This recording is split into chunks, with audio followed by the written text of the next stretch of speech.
Вчера во 10 часот и 30 минути на улица Мајор Чеде Филиповски во Гостивар патничко возило управувано од 24 годишник од село Зубовце удрило во пешак 22 годишна жителка на Гостивар. По незгодата таа се пожалила на повреди и била пренесена во медицинскиот центар Гостивар за укажување лекарска помош, информираат од СВР Тетова. Во полицијата биле регистрирани 2 физички пресметки помеѓу браќа.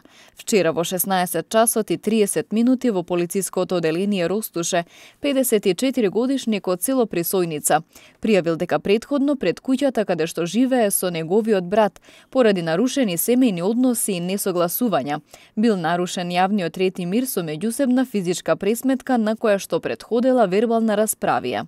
Ноќеска пак во 3 часот и 10 минути во полициската станица Гостивар 51 годишник од село Чегране пријавил дека претходниот ден околу 17 часот и 30 минути во дворот на неговата куќа дошол неговиот брат и поради финансиски недоразбирања физички го нападнал.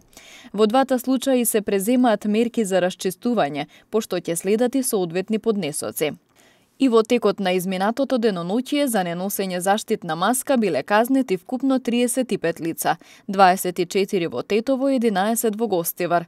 Во овој период на 19 лица во Гостивар изготвени им се нови решенија за изолација од Државниот санитарен и здравствен инспекторат, а извршени им биле контроли на 604 лица со вакви решенија, од кои 245 на Тетовското и 357 на Гостиварското подрачје.